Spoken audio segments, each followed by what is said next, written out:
All the engines and children love to make wishes whenever they see the tree, especially Henry.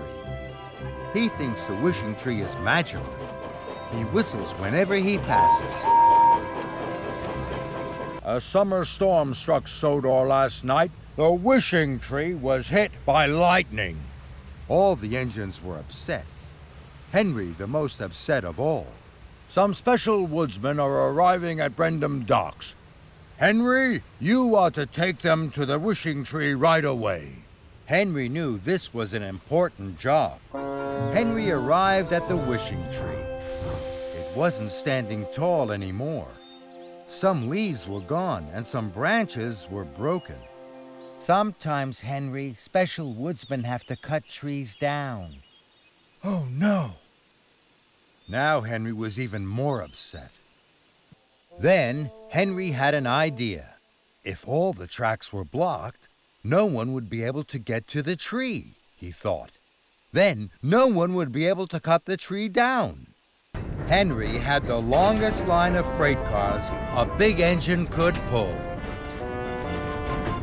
At last, Henry puffed to the Wishing Tree Junction. All the lines to the wishing tree were blocked. Now nobody can get through. The wishing tree will be safe. Then he heard Harold hovering above him. Hello, Henry! The special woodsmen can't get through to the wishing tree. They're the only ones that can help.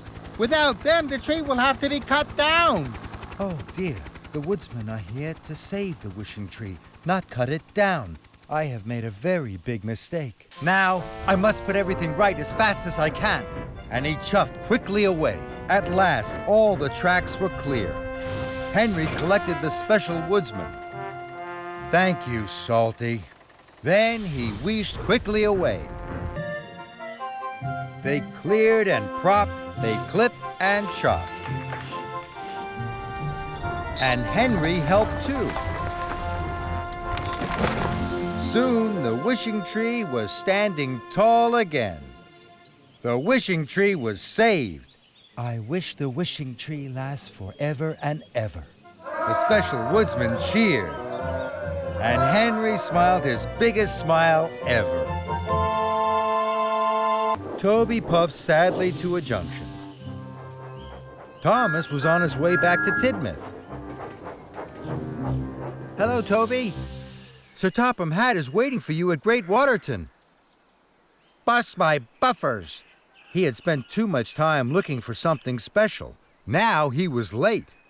So Toby steamed quickly away. Toby huffed to the halt. The workmen boarded Henrietta, and they puffed quickly away. Toby knew he had to hurry to Great Waterton. Then, Toby saw something bright shining on a sidetrack. Maybe this is special. Now Sir Topham Hatt won't be cross with me, Toby thought. But it wasn't something special. It was an old piece of metal stuck in the bushes. Then there was trouble. Toby had puffed so far looking for something special, he had run out of coal. Toby felt terrible. He hadn't found anything special. He hadn't delivered the workmen, and he hadn't been a really useful steam tram. Toby had to do something quickly. He asked the workmen to hit the piece of metal as hard as they could with their tools. And I will ring my bell as loudly as I can. Someone at Great Waterton is sure to hear us and come to our rescue. Sir Topham Hatt was waiting at Great Waterton Station. He heard the banging and Toby's bell. Come on, Whiff. It sounds as though Toby's in trouble.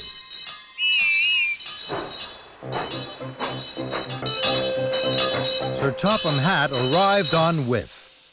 Toby, what are you doing here? Toby felt very silly. I'm sorry, sir. I ran out of coal because I wanted to find something special. I thought then you would think I'm as special as the other engines. But Toby, you are special. But only when I'm really useful. I know that now.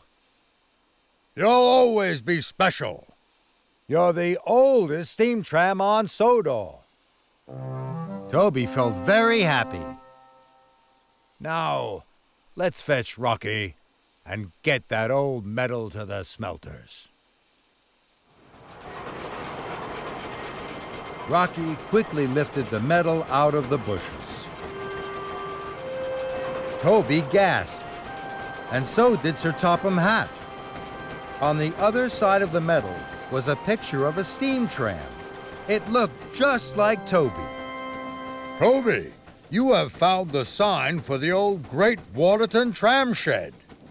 Toby's pistons popped with pride. Now that's special. And Toby couldn't have felt happier to be a steam tram. I found the man in the hills. The man stepped down. I'm not the man in the hills. I'm the miller. Thomas could see the miller was no longer white. All the flour had blown off him. Thomas was upset. The miller was worried. I still have to make the birthday cake for the party. And I have to make the ice cream. The little engines were cross. You said you'd bring the best present of all. Now Mr. Percival doesn't have any presents, and we're all late. Thomas felt terrible. I wanted to find the most special present all on my own, but all I've done is spoil the party for everyone, especially for Mr. Percival. The dairyman and the miller boarded Thomas, and Thomas raced quickly away.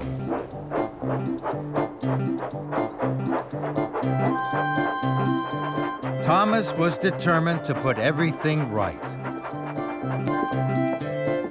Thomas delivered the dairyman to the dairy to make the ice cream.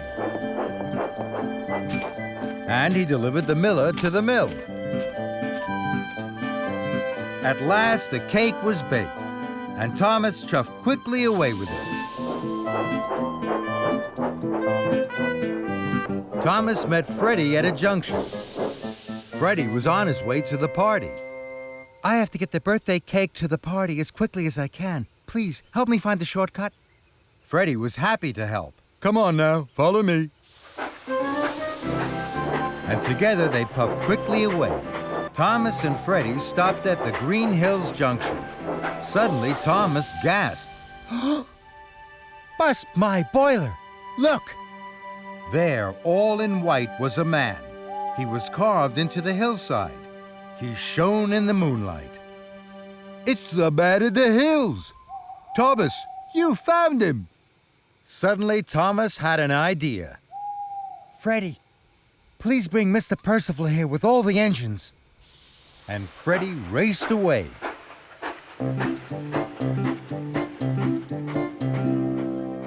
Soon, all the engines were gathered by the man in the hills.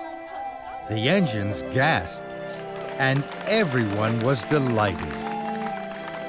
There, far away and high up in the high hills, Sir Handel was ready to tell his story. And Mr. Percival had the best birthday present ever. From all of the engines.